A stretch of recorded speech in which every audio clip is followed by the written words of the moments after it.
Meus amigos, acabou de sair o 5º episódio da primeira temporada de Welcome to Derry e eu vou ter que dizer pra vocês que foi o melhor episódio até então dessa temporada. Eu acho que pelo menos o episódio mais completo, com certeza foi. Finalmente tivemos a entidade, né, na forma do palhaço, tivemos o retorno do Matt lá do primeiro episódio, o Dick e suas visões, né, com a avó dele, o Hank se encontrando com a Ingrid Kirst, né, que era a tal mulher com que ele vinha se relacionando, e principalmente o final desse episódio. Afinal, o que aconteceu no final desse episódio? O que é aquela tal caixa misteriosa, né, que a coisa fez com que o Dick Hallorann ele abrisse lá durante aquela ilusão que ele teve no meio do episódio? Qual o significado disso? O que tem dentro daquela caixa? Eu acho que a gente já tem mais ou menos a resposta. Então simbora aqui comentar com spoiler tudo que a gente viu nesse 5º episódio de Welcome to Derry.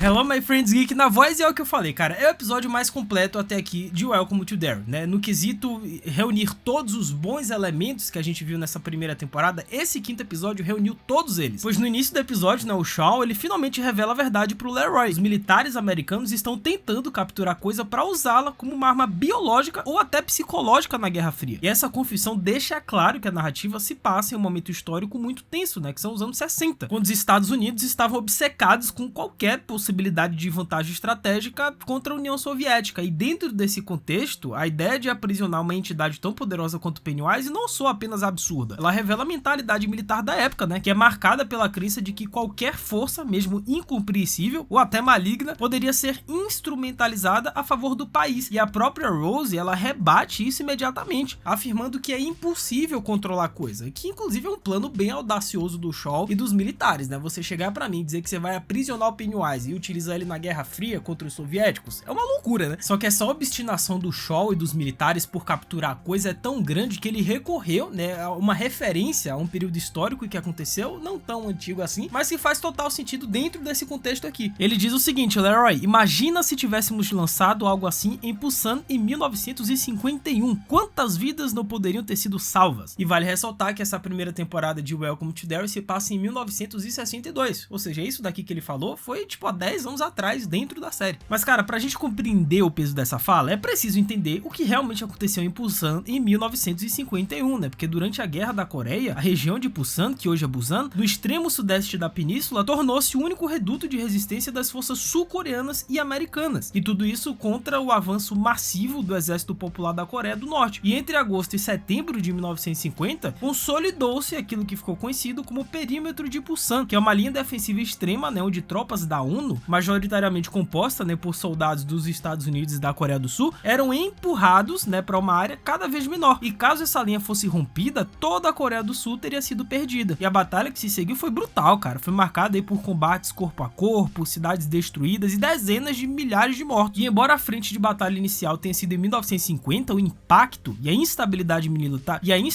militar continuaram no início de 1951, né, com grandes perdas humanas e confrontos violentos na região. E ao falar sobre Busan, né, o Shaw não está falando da maneira abstrata, ele está se referindo a um dos momentos mais desesperadores da história militar americana no pós-guerra. Para ele, uma entidade como a coisa seria a solução final para esses impasses militares, seria um monstro utilizado como arma para virar a maré em conflitos impossíveis. E essa argumentação é típica de uma mentalidade militar utilitarista, né, porque se milhares de vidas americanas fossem poupadas, qualquer arma, por mais monstruosa que seja, iria se justificar. E dentro dessa lógica, é como se ele tivesse chegado e dito o seguinte: se a gente tivesse o Pennywise há 10 anos atrás, a gente teria esmagado os inimigos e não teria tido tantas mortes assim. O que é um absurdo, cara. Você falar uma palavra dessa, juntar o Pennywise, sabe, a favor do seu país, numa guerra, é absurdo isso aí. E o discurso do Shaw revela não apenas a ambição militar, mas também a cegueira moral diante do horror, né? Ou seja, o Shaw enxerga a entidade como uma ferramenta, um erro que na mitologia do Stephen King sempre leva à ruína, né? E se o sofrimento do grupo dos otários já não tivesse grande demais, né, porque a gente teve a nossa queridíssima, ou não, Marge, né, com um acidente no olho no episódio anterior, que foi uma cena completamente bizarra, simplesmente o Matt, né, aquele garotinho lá do primeiro episódio, né, que saiu do cinema, que foi uma das primeiras vítimas dessa primeira temporada, ele reaparece pro novo clube dos otários, só que, obviamente, não era o Matt, né, e desde o início isso ficou muito evidente, que inclusive pra mim foi um ponto negativo desse episódio. Eu acho que esse plot no final que eles revelaram que o Matt era a entidade tentando manipular as crianças, tava muito na cara, né, gente? Desde a primeira aparição do Matt, o menino todo pálido, parecendo um defunto, defunto, era óbvio que era entidade, aquilo não tava certo, pô. E mesmo assim, se você parar pra refletir sobre a possibilidade do Mads ter sobrevivido, não faz sentido, né? Porque ele disse que ficou nos esgotos, né, nos canos esse tempo inteiro, e meses depois ressurgiu agora pro Clube dos Otários. Tá, mas durante esse tempo, como é que ele sobreviveu nos esgotos, né? E por que o Pennywise deixaria ele sair vivo de lá? O Mads até fala, né, que a coisa, ela sai pra caçar, sai pra se alimentar durante a noite, então ele aproveitou o dia pra poder fugir. Não faz sentido, pô. O Pennywise também ataca durante o dia, não é só durante a noite. Então, desde o início, desde essas falas iniciais do Matt, quando ele se reapresentou nesse episódio pro Clube dos Otários, já tava muito na cara, até pela aparência dele, que não era o Matt de verdade. Só que eles foram postergando, foram prolongando, e no final teve a revelação de que, de fato, era coisa, era entidade manipulando o Clube dos Otários pra poder levar essa criançada até os esgotos, né? Até o covil do Pennywise. E finalmente a gente teve a primeira aparição do ator Bill Skarsgård, né? Que é o ator que interpretou Pennywise nos filmes de It, a Coisa do Andy Muschietti, e aqui ele retorna nesse quinto episódio, e é um espetáculo, né? O que falar do Bill Skarsgård como Pennywise, cara? É assim, é o papel da vida dele. Ninguém faz esse palhaço tão bem quanto ele, com todo respeito ao Tim Curry lá da minissérie dos anos 90, que é um ótimo Pennywise, mas pra mim nem se compara a interpretação aqui do Bill Skarsgård. O cara viveu pra isso aí. Segundo o que foi noticiado, né, a partir deste quinto episódio até o último dessa primeira temporada de Welcome to Derry, né, o Pennywise no formato palhaço com o Bill Skarsgård, ele vai aparecer em todos os episódios. Então, o quinto, sexto, sétimo, oitavo, o Pennywise, Bill Skarsgård, ele vai aparecer. E em paralelo a tudo isso, temos o arco do Hank, né, sendo levado para a prisão de Shawshank, que é uma das instituições mais icônicas do universo do Stephen King. Afinal, Shawshank não é apenas uma prisão qualquer, ela funciona como símbolo recorrente de corrupção, decadência moral e violência estrutural. É o mesmo cenário central de Um Sonho de Liberdade, né, que é outra obra também muito conhecida do Stephen King. E a prisão se tornou uma espécie de pilar geográfico dentro do Kingverse, né? Apareceu em diversas outras obras, e isso conectando diferentes obras pelo ambiente e pelo clima opressivo que representa. E a presença de Shawshank na série Welcome to Derry reforça a ideia de que tudo nesse universo está interligado por traumas, né? Obviamente a gente não chegou a ver o Hank dentro de Shawshank, porque eles não chegaram lá, né? Teve lá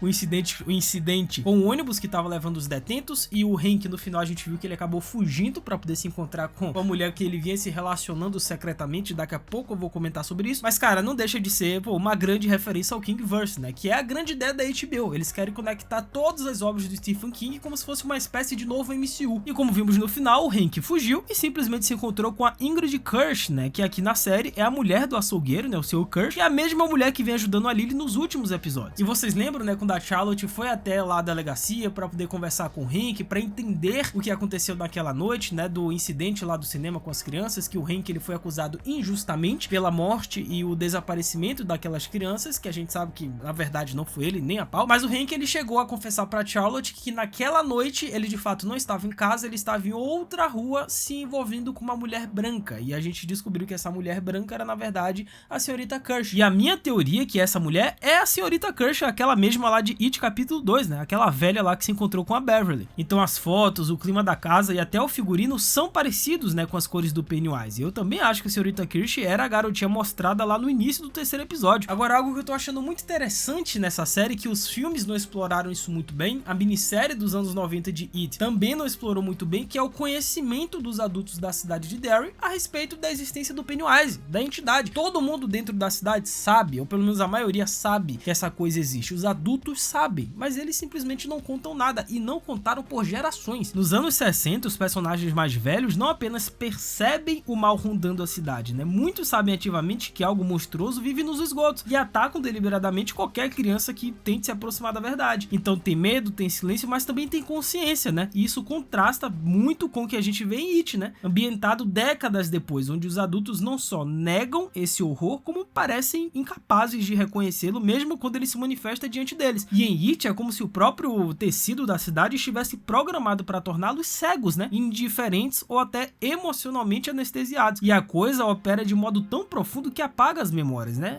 Ela manipula percepções e transforma os adultos em cúmplices involuntários, presos à apatia coletiva. E em Welcome to Derry, né, ao contrário, a gente testemunha um estágio anterior desse processo, uma época em que o mal ainda não havia dominado completamente o psique da cidade. E essa diferença revela algo fundamental. O Pennywise não apenas mata as crianças, ele corrói a sociedade, cara. Ele modifica as gerações e reescreve a forma como os habitantes interpretam o medo. É por isso que quem sai da cidade de Derry simplesmente se esquece de tudo que viu no passado, né? Especialmente se você saiu da cidade quando era criança, adolescente, e hoje você é um adulto. Você simplesmente esquece. Se você passa muito tempo longe dessa cidade, você esquece os horrores que você presenciou. Isso daí é coisa te manipulando. E no final do episódio, o Dick Hallorann, ele escapa do esgoto e presencia o momento em que o Leroy quase atira no Will, né? E essa tensão funciona como um presságio trágico, porque como a gente sabe, o Will Hanlon, que é o pai do Mike Hanlon, né, o futuro membro dos Otários, ele acaba sendo brutalmente morto durante o incêndio. Porém, o que chama a atenção é que esse soldado não está apenas ferido, mas sim em um estado claramente zumbificado. E não é o tipo de zumbificação típica das ilusões da coisa. Ele parece realmente possuído por algo além, por uma força que foge do padrão do Pennywise. E esse momento é fundamental porque se conecta diretamente com aquela caixa misteriosa que a entidade obriga o Dick a abrir no esgoto, né? E a pergunta que surge é, o que havia naquela caixa e por que a coisa fez questão de que ele abrisse? Cara, pra gente entender isso e sim ter uma resposta dentro do Kingverse, digamos assim, pra explicar essa caixa, a gente tem que analisar o personagem do Dick Hallorann num contexto maior, não apenas na série Welcome to Derry, porque o Dick é um personagem que já apareceu em outras obras. O Dick não é um personagem isolado de It a Coisa, ele aparece originalmente em O Iluminado, né? Outra obra clássica do Stephen King, como cozinheiro do Hotel Overlook, e percebe que o Danny Torrance tem o brilho, que é uma habilidade psíquica bem rara. E o que poucos lembram é que o Dick Hallorann é um dos personagens mais importantes e recorrentes dentro do multiverso do King. E a série Welcome to Derry está aproveitando essa ligação para criar pontes diretas entre diferentes histórias. Então no livro O Iluminado, Dick sobrevive aos eventos do Overlook, o que permite que ele apareça posteriormente em Doutor Sono. E lá ele surge como uma espécie de guia espiritual para o agora adulto Dan Torrance, né? Ensinando ele a lidar com os fantasmas e entidades que ainda o assombram desde a infância. E outra coisa interessante também, muito importante, é a voadora no like aí embaixo. Aproveita que temos muito que comentar sobre essa caixa, deixa o like, se inscreve no canal, ativa o sininho, segue a gente lá no Insta, tá? @LucasMGeek, a gente vai conversar muito sobre outras séries, a gente vai estar fazendo essa cobertura completa, não só de Welcome to Derry, como Stranger Things, então faz tudo isso aí que é nóis. E é justamente em Doutor Sono que surge o conceito que provavelmente inspira essa caixa apresentada em Welcome to Derry, as chamadas caixas de tranca. Essas caixas não são objetos físicos, mas construções psíquicas que o Dan aprende a criar dentro da própria mente para poder aprisionar espíritos, né? E não só espíritos, entidades malignas e até fragmentos traumáticos do passado. E o Dick Hallorann ensina que usando brilho é possível visualizar essas caixas como verdadeiras prisões espirituais. E ao abrir uma dessas caixas mentais, o Dan atrai a entidade para dentro e a tranca, né? Isolando sua influência. É um processo doloroso e mentalmente exaustivo que inclusive leva o Dan a anos de alcoolismo como forma de silenciar o seu próprio brilho e manter essas caixas fechadas. E quando observamos a caixa que o Pennywise força o Dick a abrir nesse episódio de Welcome to Derry, fica claro que a série tá explorando essa mesma simbologia. Mas antes de se tornar uma ferramenta psíquica, ela aparece aqui de forma física e ritualística, como um elemento que desperta em Dick a percepção de algo muito maior do que ele próprio compreendia. E a criatura ou energia que sai daquela caixa não parece ser uma projeção da coisa. Pelo contrário, parece ser uma força espiritual independente, algo que existe em Derry muito antes do Pennywise e que está profundamente conectado às energias malignas que se manifestam nessa cidade, velho. Então a aparição do soldado ali possuído, zumbificado, é um indício forte de que essa caixa liberou um tipo de energia obscura capaz de tomar corpos reais, algo que até então não fazia parte das manifestações comuns do Pennywise, né? Ou seja, isso daqui já é It a Coisa tentando conectar as outras obras do Stephen King, né? E eu já adianto pra vocês, se essa primeira temporada de Welcome to Derry for muito bem em audiência, e tá sendo, porque já tá quebrando recordes aí na HBO, é bem provável que nos próximos anos a gente veja outras obras do Stephen King sendo adaptado em formato de série pro HBO, e séries conectadas, uma com a outra. A primeira é Welcome to Derry, a próxima pode ser uma série sobre O Iluminado, e aí eles conectam uma série com a outra, né, como uma forma de MCU. Mas comentem embaixo o que vocês acharam desse episódio, foi o favorito de vocês também, comentem o que vocês curtiram, não curtiram, que eu vou estar lendo e respondendo todo mundo. Essa até a próxima, valeu, falou e fui!